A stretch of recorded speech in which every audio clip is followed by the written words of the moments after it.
훌륭한 찬양의 사역을 하고 계시는데 너무 훌륭하게 해서 제가 몸매 기주고 그런 마음입니다. 수영로교회 부산까지 오시느라고 복삭 속았수다. 얼마 전에 인기리에 방조용된 드라마의 제목입니다. 저는 완전히 속았네요라는 뜻인 줄 알았는데 너무나 수고하셨습니다라는 제주도 방언이더라고요. 복삭 속았수다. 여기까지 오시느라고 또 목양의 역할을 감당하시느라 장로의 직분을 수행하시느라고 너무나 수고 많으셨습니다. 우리 옆에 분들과 한번 제주도 방언으로 복삭 속았수다 함께 격려했으면 좋겠습니다.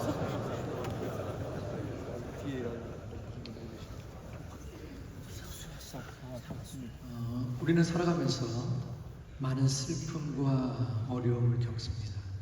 여러분은 지금까지 살면서 가장 애통스러웠던 적이 언제였는지. 저 같은 경우 어머님이 돌아가셨을 때였습니다. 왜냐하면 조금 일찍 59세 21년 전이니까 지금도 생존해 계시면은 80세 조금 아쉬운 나이죠. 그 시대에 부모님을 치고 한 고생 하지 않았던 분이 누가 있었겠습니까? 많은 고생을 하셨고 자녀들을 양육하고 또한 헌신하다가 이제 손주 재롱을 볼 때쯤 돼서 간암에 걸리셔서 수차례의 수술과 항암 치료 끝에 운명을 달리하셨습니다. 믿음의 어머니, 기도의 어머니였기에 제 마음이 아팠던 기억이 생생합니다. 오늘 본문의 말씀은 스가랴를 통한 하나님의 말씀인데 통회의 모습이 나옵니다. 여기서는 애통과 통회의 네 군데가 나오는데 10절 말씀에 이 통회라는 사파트는 사람이 죽었을 때에 하늘이 무너질 듯한 고통 속에 머리를 쥐어뜯으며 하는 애통의 행위를 말합니다. 그러한 애통의 마음속에 있는 지금 주체와 이유가 나타납니다. 누가 애통을 할까요? 본문에 야곱의 집과 예루살렘 주민이라고 나타납니다. 바로 이스라엘 민족을 뜻하는 것이죠. 그럼 이스라엘 민족이 지금 그리스도를 찌른 것 때문에 애통하고 있다는 것입니다. 그리스도를 찌른 자는 바로 누구인가요? 바로 유대인입니다. 유대인이 이 땅에 살면서 자신의 십자가에 돌아가신 예수 그리스도를 찌르고 죽였기 때문에 애통하고 있다는 것입니다. 하지만 이것은 실제 상황이 아닙니다. 왜냐하면 이 스가랴 12장의 배경은 스가랴 선지자가 활동했었던 BC 520년경이었기 때문입니다. 그러니까 실제로 일어날 수 없었던 상황이죠. 그러면 어떻게 설명할 수 있었을까요? 이 스가랴가 바로 예언의 말씀을 한 것입니다. 앞으로 이스라엘 민족이 그리스도를 찌르고 죽인 후에 애통할 것이다. 그것을 설명하는 것이죠. 그런데 10절 하반절에 그 애통의 상황을 비유로 설명하고 있습니다. 그리스도를 찌른 그 애통이 자기 자식을 죽인 것처럼, 자기 자녀를 잃은 것처럼 통곡하고 있다는 것입니다. 독자와 장자를 잃은 것처럼 자녀를 잃은 슬픔이 얼마나 아플까요? 그것을 경험하지 않고서는 도저히 헤아릴 수 없는 이 땅에서 겪는 가장 큰 슬픔과 애통일 것입니다. 스가랴는 예수 그리스도를 찌른 이스라엘 민족의 애통을 자식을 잃은 슬픔으로 비유하고 있습니다. 이어 11절에서는 또 다른 비유로 설명합니다. 그것은 무기또 골짜기 하다드림몬에서 죽은 요시와 왕을 애도한 유대 백성들의 슬픔이었습니다. BC 609년 요시아 왕은 무기또 전투에서 갑작스럽게 사망합니다. 요시아 왕은 유대 백성이 마지막 선왕이었기 때문에 그가 죽은 그 상황은 백성들에게 갑작스러운 큰 슬픔과 고통을 가져다 주었습니다. 스가랴는 지금 그리스도를 찌른 그 이스라엘 민족의 애통을, 자녀를 잃은 자들의 고통, 그리고 민족 공동체를 뛰어넘는 그러한 슬픔과 애절함으로 비유하고 있는 것입니다. 그렇다면 이 스가랴의 예언은 성취되었을까요? 예수님의 처형 당시 많은 유대인들이 예수를 찌른 그 마음과 생각을 회개했다고 볼 수 있습니다. 도리어 유대인이 아니요, 제자들도 아니요, 예수님을 따랐던 여인들이 슬퍼했었지요. 그렇다면 이 스가랴의 성취는 부분적으로 이루어진 것이고, 이후에 이스라엘 민족의 전적인 회개가 기대가 됩니다. 자, 그렇다면 이 예수 그리스도의 찌른 유대인들에게만 해당이 되는 것일까요? 그리스도의 죽음은 누구 때문입니까? 바로 우리들의 죄악 때문입니다.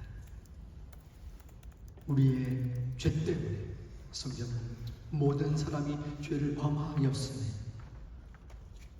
우리의 죄가 그리스도를 십자가에 못 박고 또한 그를 고통 가운데 거하게 하였다라고 말씀합니다. 따라서 나의 죄가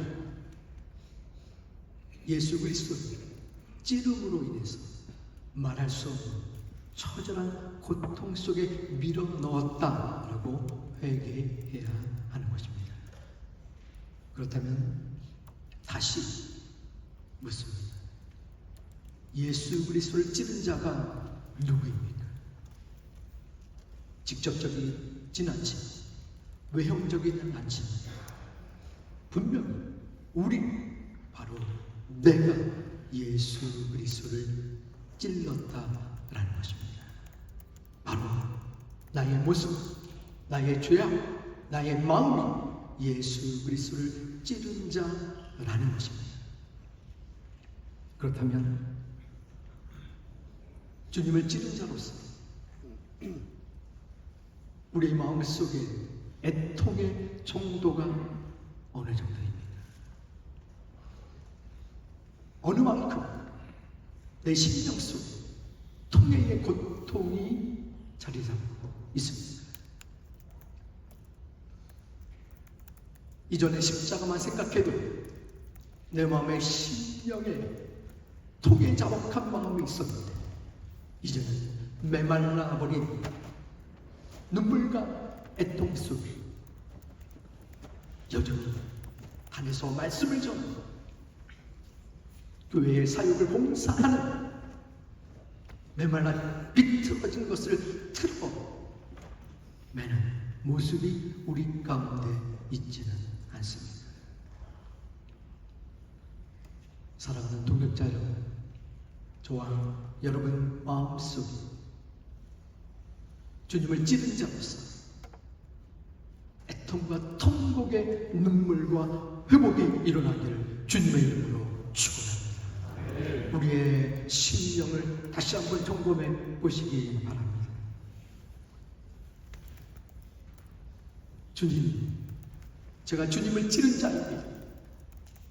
제가 주님을 못 바꾼 자입니다. 그런데 어느 순간 십자가를 바라볼 때 마음이 냉랭합니다. 통곡과 애통의 눈물이 흘러나오지 않습니다. 어떻게 하면 좋습니까? 제가 이래도 계속 목회를 해야 합니까? 지금 이 모습 그대로 교인의 대표라고 그 자리에 있어야 합니다. 어쩌면 좋습니까? 주님을 찌르고 있는 우리의 손과 우리의 마음, 우리의 눈에 애통과 통곡의 눈물이 흘러야 되고 회복되어야 합니다. 그리할 때에 주님께서 우리를 다시 한번 사용하실 줄 믿습니다.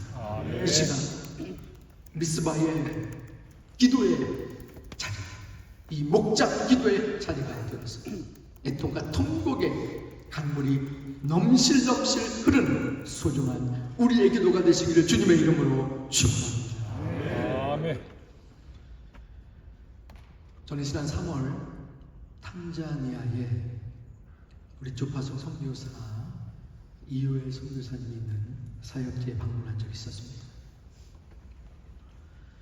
저는 지금 4번째 제1회 목사인데요. 2번째가 이삼성 원로 목사님이셨고 3대가 여러분들이 아시는 이권영 원로 목사님이십니다. 두 분의 공통점이 있는데 이름이 유명한 것이에요. 삼성 얼마나 유명합니까? 권영도 못지않아요. 권영 아파트, 권영교구. 그래서 원로 목사님이 후임을 정하려고 할 때 교인들 앞에서 이번에 후임 목사님은 이름이 적어도 현대는 돼야 되지 않겠느냐 말씀하셨어요. 제가 현대가 아니라 원석이에요. 노원석. 그래서 이름을 현대로 바꾸면 목회를 잘할 수 있을까? 3.7초 잠시 고민하겠습니다. 그런데 2대 원로 목사님이었던 이삼성 목사님의 아들이 이영권 선교사님이고 그 아들이 바로 이효엘 선교사입니다. 이영권 선교사님이 1994년 탄자니아로 선교지로 갔습니다. 그곳에서 30년간 선교를 하다가 어느 날 충격적인 소식이 들어왔습니다. 2023년 1월 1일에 교통사고로 순직을 하셨다라는 것입니다. 요엘 선교사님은 탄자니아에서 초중 고등학교를 다니셨어요. 그리고 미국 변호사가 되었습니다. 그런데 2010년 안정된 직업을 뒤로 하고 할아버지와 아버지에 이어서 복음 전파의 선교사로 방향을 바꾸었습니다. 그런데 아버지랑 12, 3년간 사역을 하다가 갑작스럽게 은퇴 1년을 앞두시고 소천을 하신 것이에요. 교회도 한방스러웠고 가족들도 슬펐지만 장례를 치르고 선교의 사역을 이어나갔습니다. 그로부터 2년 뒤, 또 제가 담임 목사를 한 지 한 3년 뒤쯤 탄자니아에 가게 된 것입니다. 그때 저는 목회적 어려움이 있었습니다. 다른 외형적인 것이 아니라 제 내면의 것이었습니다. 소위 목회의 허니문 기간 있잖아요. 뭐 1년이 될 수 있고 2, 3년이 될 수 있는데 3년여가 지나고 이제 4년 차니까 뭔가를 보여주어야 할 것 같은 부담감, 목양에 대한 책임감이 제 마음을 억누르고 있었습니다. 외부에서가 아니라 제 내면에서부터였습니다. 그런 가운데 탄자니아를 가는 것이에요. 가서 이영권 선교사님이 갖고 오는 큰 사역의 업적들을 보게 되었습니다. 그런데 하나님께서는 그 큰 업적보다도 작은 것들을 저에게 보여주셨어요. 지금부터 탄자니아는 한 달 월급이 채 10만 원이 되지 않는 세계 최빈국 중에 하나입니다. 그때 31년 전 한국 부부가 아무런 연고도 없는 그 흑인 지역에 집을 짓고, 또한 슬픔을 당한 가정이 있으면 찾아가서 함께 울고 함께 마당에서 잠을 자고, 그러한 모습을 들으면서 느끼게 해 주었어요.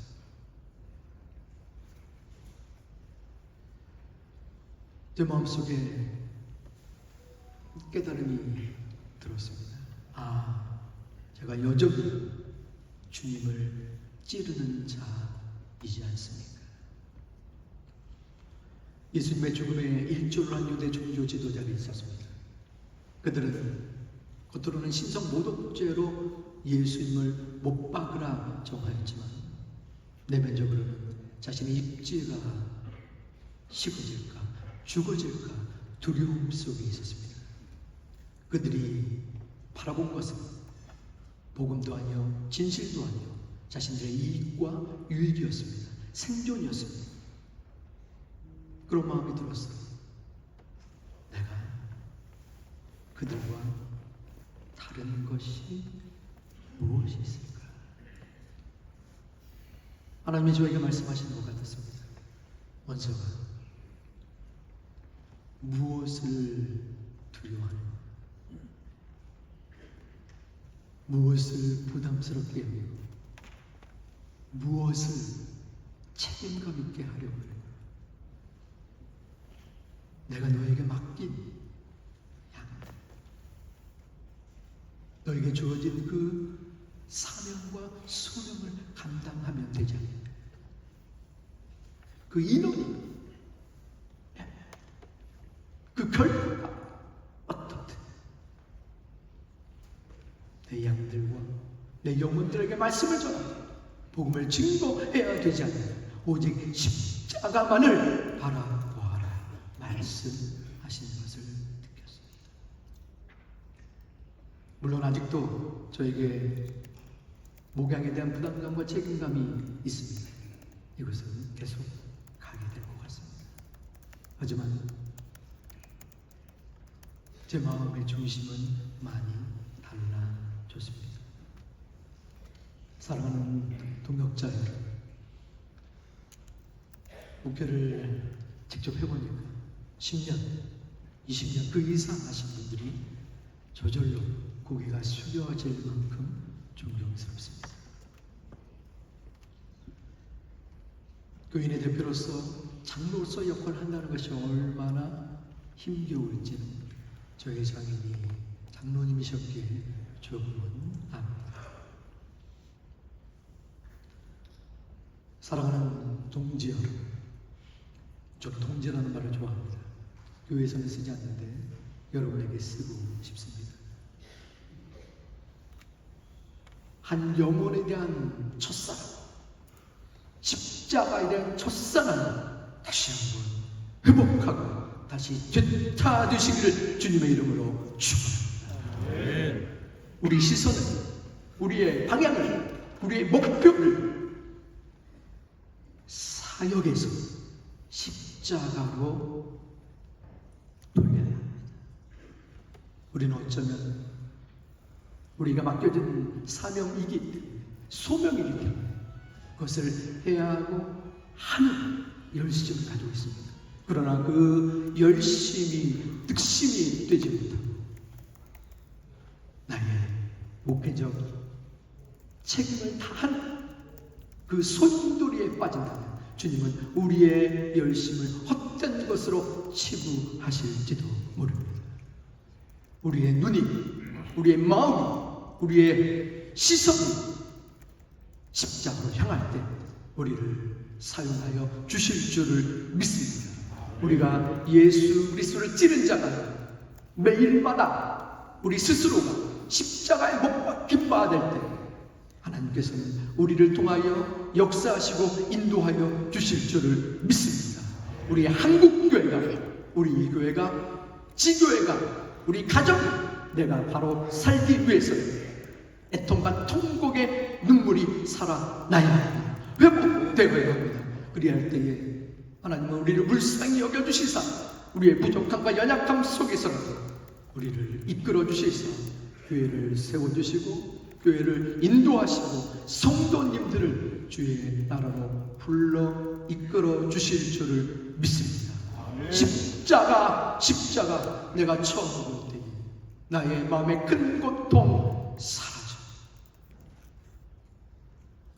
십자가의 애통과 통고, 십자가의 은혜, 십자가의 사랑, 여기 모든 동역자들의 심령속에 다시 한번 회복되고 이끌려 나감으로 하나님께서 소중하고 귀하게 쓰이는 우리 모두가 되시기를 주님의 이름으로 축원합니다. 아멘. 기도하겠습니다. 존귀하신 아버지 하나님, 우리의 마음과 우리의 생각과 우리의 영혼 속에 주님을 찌른 자로서 애통과 통곡의 회개로 그 십자가의 은혜와 사랑을 느끼며 기도할 수 있는 미스바의 이 목장 기도회가 되게 하여 주시옵소서. 예수님의 이름으로 기도하옵나이다. 아멘.